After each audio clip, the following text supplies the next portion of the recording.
तो दोस्तों कई बार आत्माएं और प्रेत ऐसी जगहों पर भी प्रेजेंट हो सकते हैं जिसका शायद हम लोग अंदाज़ा तक नहीं लगा सकते।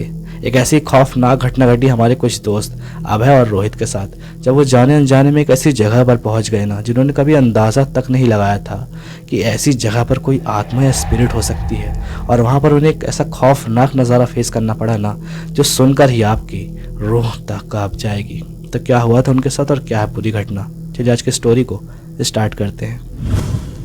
तो दोस्तों रोहित बताते कि भाई हम लोग की लाइफ उस टाइम पे नॉर्मली चल रही थी। बात है करीब 3 साल पहले की। हम दोनों के घर कुछ खास दूर नहीं थे, तो करीब हम लोग स्कूल से आने के बाद दिन दिन भर खेलना, घूमना, बेर तोड़ने जाना, आम तोड़ने जाना, ये सब चीज़ें हम लोग के लिए बहुत नॉर्मल सी थी। एक दिन की बात है कि हम लोग किसी काम से दूसरे मोहल्ले गए हुए थे और वहाँ से लौट रहे थे। तो वहाँ के एक घर पे हम लोग की नज़र पड़ती, जो कि बहुत खंडहर टाइप का था और उसका आंगन काफ़ी बड़ा था और वहीं पे एक अमरूद का पेड़ लगा था। उसमें इतने बड़े बड़े अमरूद लगे थे कि भाई वो उसको देख के हम लोग की ना लार टपक गई कि भाई तोड़ते हैं खाते हैं। वो लोग तोड़ने के लिए गए तो उसी के सामने एक बंगलो था जिसका गार्ड बाहर ही खड़ा रहता था। तो वो लोग को पता नहीं क्यों यार अमरूद तोड़ने नहीं देता था, भगा देता था वहाँ से। उन लोग को दिखता था तो उन लोग का दिमाग ख़राब हो गया। 1-2 दिन ट्राई करे जाने की तो गार्ड वहीं पे खड़ा रहता था। तो उन लोगों ने सोचा हटाओ यार, नहीं मिलेगा यहाँ के अमरूद खाने को। फिर करीब 7 से 8 दिन बीते होंगे ना कि एक दिन रात के 9 बजे के टाइम पे वो लोग टहल रहे थे घर के बाहर कि उन लोग को ख्याल आता यार चले अमरूद खा के आए, क्या रात के टाइम पे हो सकता है वो गार्ड ना हो। तो उन लोग सोचते कि चलो देख के आते हैं, अगर ना होगा गार्ड तो क्या है, खाएंगे पिएंगे चले आएंगे तोड़ के। उन लोग वहाँ पे पहुँचे ना तो उन लोग की किस्मत इतनी लगी थी ना कि आखिरकार वो गार्ड जो था ना वो अंदर साइड को बैठा हुआ था और उसकी नज़र बाहर साइड को नहीं थी कि बाहर कौन आ जा रहा है। तो लोगों ने सोचा यार किस्मत तो आज अपना साथ देने को तैयार है, चल फटाक से तोड़ते हैं निकालते हैं यहाँ से। पर उन लोग को अंदाज़ा तक नहीं था कि वहाँ पर उनके साथ होने क्या वाला है। तो अभय जो था ना वो पेड़ चढ़ने में माहिर था और रोहित नीचे खड़ा हो गया जाके। तो अभय ऊपर चढ़ा, बोलता है रुक मैं तोड़ के फेंकूंगा तो फटाक से जेब में डालना, निकालते हैं यहाँ से। अभय करीब वो पेड़ ना ज़्यादा बड़ा नहीं था, करीब वही 10-12 फुट का रहा होगा। तो एक डाली के ऊपर चढ़ा है, मतलब इतनी हाइट थी करीब 8-9 फीट ऊपर वो रहा होगा। तो वहीं से 2-4 अमरूद तोड़े हैं मस्त मस्त। उतने में उसकी नज़र पड़ती है ना कि ऊपर तो यार और बड़े बड़े अमरूद लगे हैं। तो वो जो अमरूद थे ना उसको फेंकता है, बोलता है ठीक है रुक मैं ऊपर से तोड़ता हूँ। तो ऊपर की तरफ जाके ना और अमरूद बौखने की कोशिश कर रहा था जो कि उसके बौख में नहीं आ रहे थे। तो उसने जो नीचे अमरूद फेंके थे ना वो रोहित उठा रहा था नीचे से। रोहित अमरूद उठा ही रहा था ना कि थोड़ा सा से ऊपर उठा होगा कि उसकी नज़र पड़ती यार उसके करीब सिर के ऊपर साइड ना 2 पैर झूल रहे थे और साड़ी देख के उसे समझ में आता है किसी लेडीज़ के पैर हैं। पर यार उसके रोंगटे खड़े हो गए कि अभी तो यहाँ पे कुछ भी नहीं था, किसी औरत के पैर झूल रहे हैं ऐसे। उसने थोड़ी ऊपर नज़र उठाई होगी कि वो देखता है कि एक औरत जिसके गले से फंदा लटका हुआ है, उसकी ज़बान बाहर है, आंखें बाहर हैं और वो उसके सिर के ऊपर झूल रही है।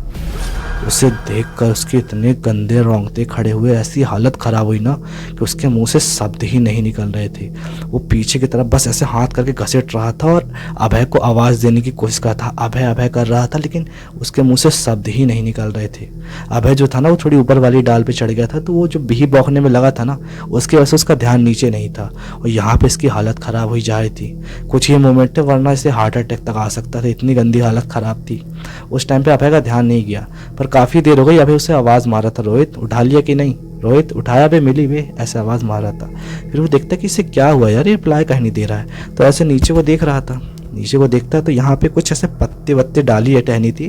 तो जैसे उसने ऐसे सर किया ना तो नीचे की ओर उसने भी देखा कि एक रस्सी में एक औरत, लिटरली एक औरत जो कि अभी तो नहीं थी पर अचानक से पता नहीं कहाँ से आ गई, उसके गले में फंदा और वो नीचे लटक रही है। ये नज़ारा देख के ना उसके हाथ पैर कांप गए और जिस डाली को पकड़ के वो अच्छे टाइटली खड़ा था ना पेड़ पे, उसका पूरा ही बैलेंस बिगड़ा होगा और धड़धड़ा के नीचे आ गया। इस तरीके से गिरा ना कि उसकी उठने की हिम्मत नहीं थी। दोनों की आंख के सामने वो औरत झूल रही थी। अब यार उन्होंने कभी ऐसे किसी को देखा नहीं था झूलते हुए ऐसे रस्सी ऐसे गर्दन में। तो उन दोनों की हालत ख़राब, पर फिर भी उन लोगों ने जैसे तैसे हिम्मत करते हुए ना घसीटते हुए वहाँ से भागने की कोशिश की। वहाँ से जो मतलब अभय ऊपर से गिरा था ना उसके थोड़ा बहुत चोट लग गई थी तो वो उठने के काबिल नहीं था। रोहित ने उसे जैसे तैसे करके घसीटा और वहाँ से बाहर लेके आया। फिर थोड़ी थोड़ी करके वो लोग जैसे तैसे लंगड़ाते अंगड़ाते वहाँ से भागे हैं और ऐसी जगह पर पहुँचे जहाँ पे थोड़े बहुत लोग थे। लोगों ने देखा यार 15-16 साल के बच्चे ऐसे डरे हुए, इतने घबराए। तो लोग पूछने लगे बेटा क्या हो गया, क्या हो गया, क्यों भाग रहे हो तुम लोग, सब ठीक तो है। तो इन लोगों की हालत ऐसी कि इन लोग के मुँह से शब्द ही नहीं निकल रहे, ऐसे डरे हुए थे बिल्कुल से। तो जो वहाँ के लोग थे वो बहुत ही अच्छे थे, अपने घर से पानी आनी लाते हैं, इन लोगों को पानी आनी पिलाया। बोले बेटा ठीक तो तुम लोग, क्या हो गया तुम लोग को, कुछ देख रही हो क्या तुम लोग, ऐसे डरे हुए हो।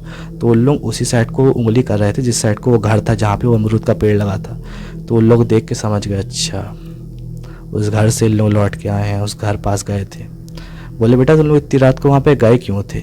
बोले अंकल मतलब जब उन लोग पानी आनी पी रहे, थोड़ी सी उन लोग की हालत नॉर्मल हुई ना, तब बताते अंकल हम लोग तो बस अमरूद तोड़ने के लिए गए हुए थे, वो गार्ड सामने वाला भगा देता हम लोग को, तो हम लोग सोचे कि रात के टाइम पे तोड़ के निकल आते हैं, क्या होगा। तो बोलता है बेटा वो अमरूद जो है ना, वो पेड़ जो है वो शापित है। वहाँ पे जो एक पहले रहते थे ना, उनकी जो औरत रही है, जो उनकी वाइफ रही, उन्होंने वहाँ पे वो कर लिया था, ठीक है, फंदा लगा के। उसके बाद से वहाँ पे कोई अमरूद नहीं खाता, क्योंकि उनकी भी तबीयत ख़राब हो जाती जो लोग अमरूद खाते हैं। और कई बार ऐसे लोगों के साथ हुए हैं आज से, जैसा आज तुम्हारे साथ हुआ है। तब भूल के उस पेड़ के पास मत जाना, ठीक है। तो उन लोग यार इतने घबराए हुए थे कि उन लोग की हालत ख़राब थी, कुछ बोलने के लायक नहीं थे। वो बोलते हैं जी जी अंकल नहीं जाएंगे, नहीं जाएंगे अंकल। आंसू टपक रहे हैं, बिल्कुल रोआ रो मचा रहे हैं। हालांकि उसके बाद 2 से 4 दिन करीब दोनों की तबीयत ख़राब रही और बहुत गंदी हालत हुई। माँ बाप को जब पता चला तो उन्होंने भी बहुत डांटा, पर उसके बाद उनकी हालत नॉर्मल हो गई, सब कुछ ठीक हो गया। तो ऐसा कुछ इंसिडेंट रोहित और अभय के साथ हुआ था कि जो कि वो चाहते थे कि आप लोगों के साथ शेयर किया जाए, ताकि कभी आप लोग ऐसी जगह पर जाने की या फिर ऐसा कुछ करने की ट्राई ना करें। तो अगर स्टोरी अच्छी लगी हो तो वीडियो को लाइक करके चैनल को सब्सक्राइब कर लेना, क्योंकि डेली ऐसी स्टोरी आती है। तो मिलते हैं नेक्स्ट स्टोरी में, तब तक के लिए टाटा बाय बाय, जय श्री राम।